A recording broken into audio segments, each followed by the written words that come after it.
Thank you, Jesus. Blessed greetings and welcome back to our session Walk with Jesus from Eternity to Eternity. I hope that you all had a blessed week and maybe begin our week once again with a blessed devotion and also mighty anointing of the Holy Spirit and divine grace of the Lord to be there upon us. Let the love and kindness of God be continuing to be with us and blessing us abundantly in every step and every walk of our lives. Before we could enter into our devotion part, shall we look unto the Lord and we pray and seek His guidance and His blessed anointing upon us. Gracious Father, come to your divine and awesome presence, and we thank you and praise you for this wonderful evening time.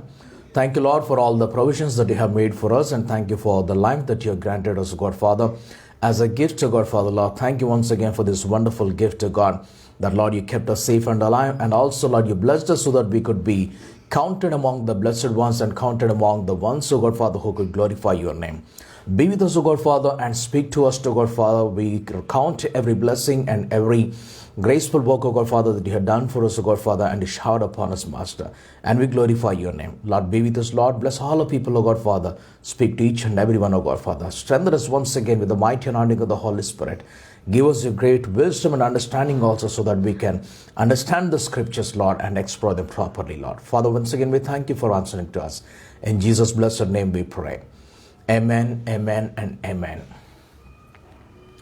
Let's move to Gospel according to John chapter 7. Gospel according to John chapter 7.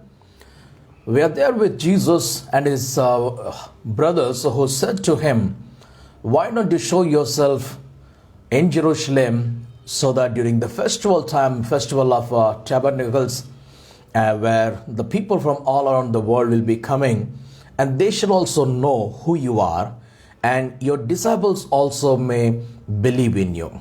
So Jesus answered to them, "My time has not yet come, so that I shall be glorified. You go to the festival, I'm not coming with you."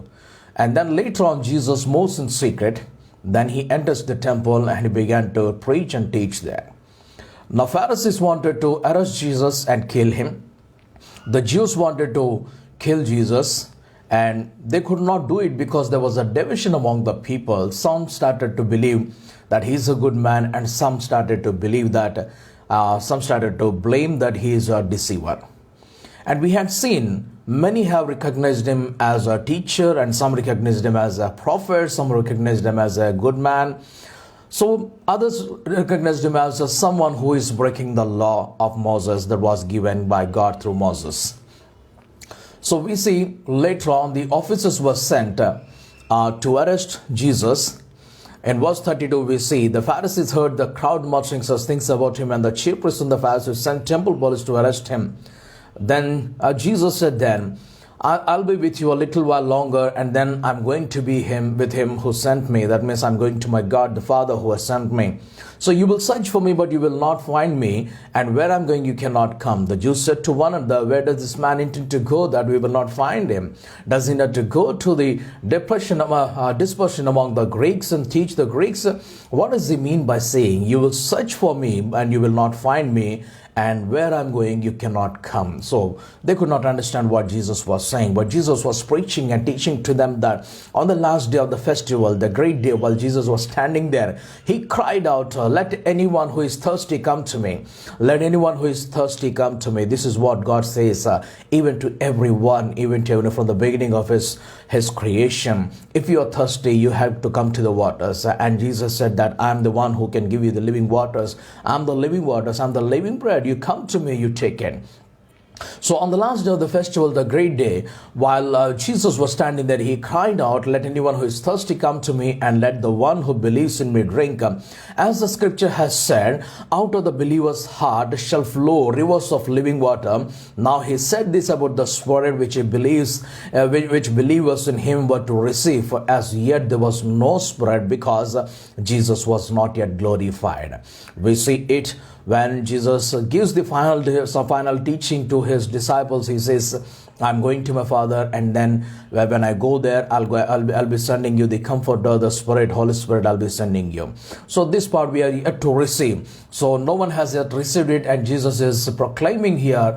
He is giving an announcement to the people: if you are hungry, if you are thirsty, you can come to me, and then you can receive this. So In the crowd, we have seen that there was a division now. When they heard this word, some of them in the crowd said, "This is really the prophet." Others said, "This is the Messiah." But some asked, "Surely the Messiah does not come from Galilee, does he? Has not the scripture said that the Messiah is descended from David and comes from Bethlehem, the village near where David lived?" So there was a division in the crowd because of him. Some of them wanted to arrest him, but no one laid hands on him.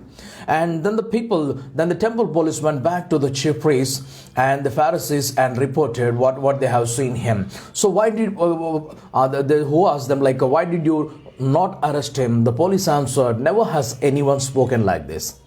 The temple police, they went to arrest Jesus Christ, but they came empty-handed, and they responded in such manner that never has anyone spoken like this. Then the Pharisees replied, "Surely you have not been deceived too, have you? Has anyone of the authorities of the Pharisees believed in him? But this crowd which does not know the law, they are accursed."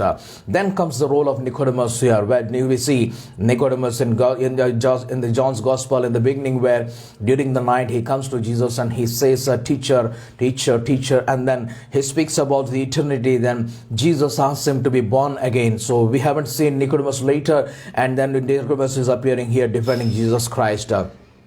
So Nicodemus, who had gone to Jesus before and who was one of them, asked, "Allah does not judge people without first giving them a hearing to find out what they are doing, does it?" So the people were doing something wrong. They were arresting Jesus without any reason. They were arresting Jesus, and they were not allowing Jesus to speak at all. They just wanted to arrest him, and they just want to kill him. But the law doesn't permit. The law doesn't permit. That's what Nicodemus was saying. Allah doesn't allow anyone to do in such a manner, does it? So they replied, "Surely you're not also from Galilee, are you? Such, and you will see that no prophet is arisen from the Galilee." So the problem was with the location, the place, and the place was Galilee, and that place was Nazareth, from where Jesus came, and they are not ready to accept that something good will come out of Nazareth. Something good will come out of Galilee. They are not prepared. They are not prepared for this. They are expecting something more from some other different place. Even we see the wise men, when they had seen the star that was risen and that was suddenly appeared, and it's a unique star, and then they started to follow the star, and then in spite of the star leading them, they moved to the king's palace, but not to the place where Jesus was born, in the manger in Bethlehem. So we see they were expecting Jesus, but not from Galilee, and they were expecting some prophet, but not from Galilee. They say, "Search and you will see that no prophet is arisen from Galilee." Now here comes the other part where we are going to continue this. The woman where Jesus is facing. Then each of them went home. After this, each of them went home, and John continues with the same part in the last portion. In chapter 8 verse 1 we see, While Jesus went to the Mount of Olives, early in the morning, he came again to the temple. All the people came to him and sat down and began to teach them. Now, early in the morning, he came again to the temple. So before that, he was at Mount of Olives. The Mount of Olives, this is the place where Jesus used to reside. Jesus used to dwell, and Jesus used to spend his nights along with his disciples.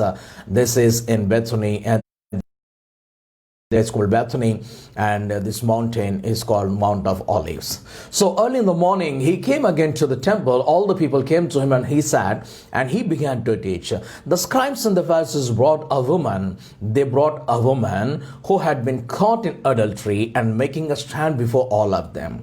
Now they just wanted to do something. They just somehow they want to catch Jesus, and they're finding reasons. Sometimes they find a layman, sometimes they find a paralyzed, sometimes they find somebody, and then they try to bring to Jesus and to see what he is going to do. They are trying to find out how to confuse Jesus in the scriptures. Now, in the part of the scriptures, we see Jesus never missed any understanding. Never missed any understanding. We see very particularly every time he comes and every time they come, they question Jesus something, and Jesus responds to them. And he responds to them. When Jesus responds to them, they don't have a second say. They have to move away. They don't have a second say at all. Let's see this. Early in the morning, when he came back again to the temple and he began to teach, and all the people came and sat along with him.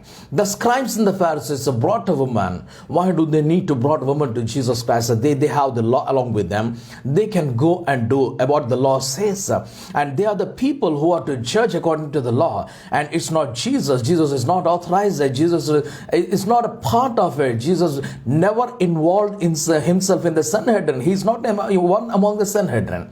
Now he is a teacher, he is a preacher, and he is a savior who came to save and who came to love the people and who came to say bless them, and he came to heal them, he came to strengthen them, and his works are different. He's proclaiming the gospel of the kingdom of God, the good news, and he is not among the Sanhedrin. And the Sanhedrin, the duty of Sanhedrin is to find someone. If they find someone doing something wrong, they will be judging according to the law, and Jesus is not one among the people that are there in this Sanhedrin.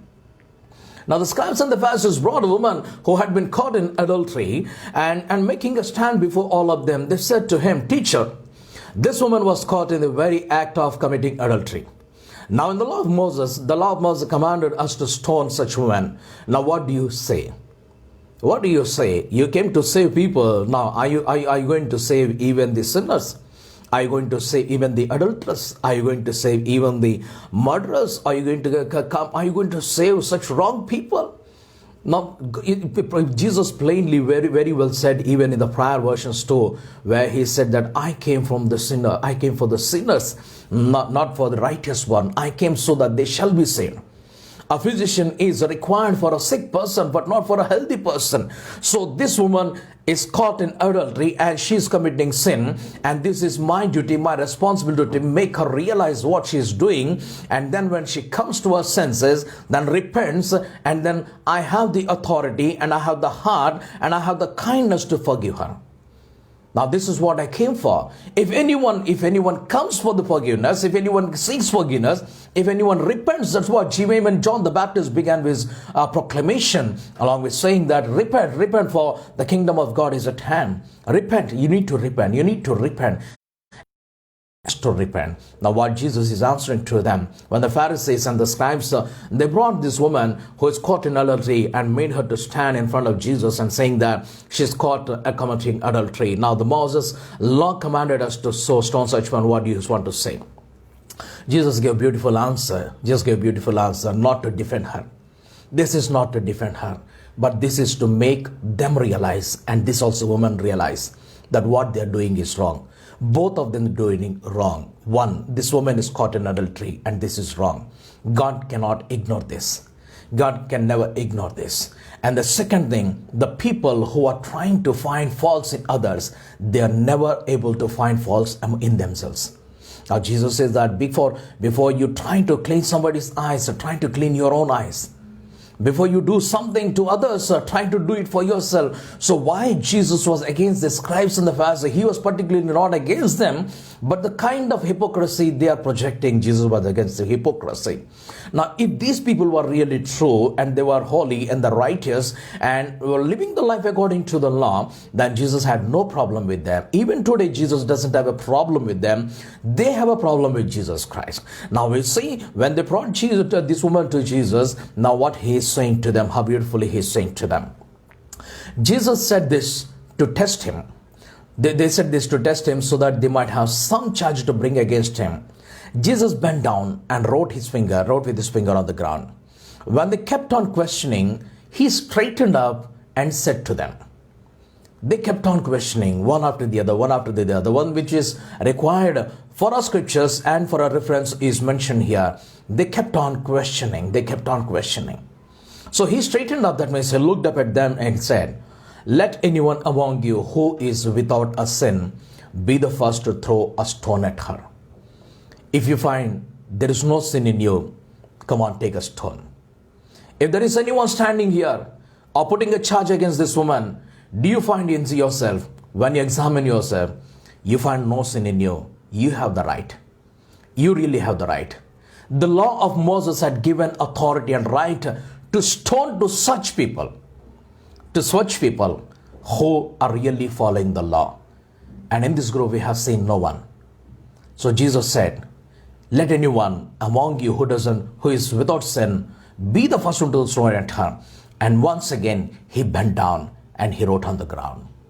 When they heard it, they went away one by one, beginning with the elders, and everyone was left, and Jesus was left alone with the woman. Jesus was left alone with the woman standing before him. Now Jesus straightened up and said to her, "Woman, where are they? Where are those people who made a charge against you?" And Jesus said, "Neither do I condemn you. Go your way. But from now on, do not sin again." I will not condemn you. You go again. Go away in your way. I have the authority. I follow the law. I have the authority. I'm pure. I'm holy. I'm the Son of God. I have the authority even to condemn you. But the Bible says Jesus did not condemn anyone. He doesn't come here to condemn the people. Rather, he came to love and to forgive them. And this is the forgiveness. This is the gospel of forgiveness. This is the message of forgiveness that you and I have received from our Lord. And Jesus is ready to forgive you and me. We need to realize we may be among this woman, we may be among that crowd, in the scribes or in the Pharisees, or we may be the one like this woman. We are committing adultery, we are committing some sin, we are committing something else, or we are committing hypocrisy. We are trying to project hypocrisy. We are trying to prove ourselves holy and righteous, but we are wicked from inside. Like Jesus said that you are whitewashed sepulchres. Now, let's examine ourselves who we are. Do we stand in that crowd, or do we stand in this woman's position? Where do we stand?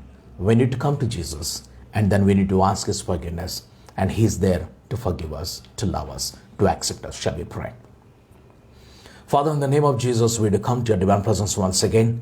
We thank you and we praise you, Lord, for this wonderful evening time. Thank you, Lord, for the gospel, the good news of love, and the good news of forgiveness, O Lord. Thank you, Lord, for the living waters, and thank you, Lord, for the living bread. Thank you, Lord, for the sacrifice on the cross, which was a ransom for me and for my people, O God. Thank you once again, Father, for speaking to us. Forgive all our sins. Forgive our sins, Lord. Enable us that, Lord, we shall never sin back again, but, Lord, walk righteously and holy in your sight. Thank you, Father, for answering to us. In Jesus' name I pray. Amen, amen, and amen. Thank you so much for being here. We'll be back with you tomorrow evening. Stay tuned. God be with you all. God bless you. Walk with Jesus from eternity to eternity. We'll be continuing tomorrow evening. God be with you. Take care. Good night. Good night.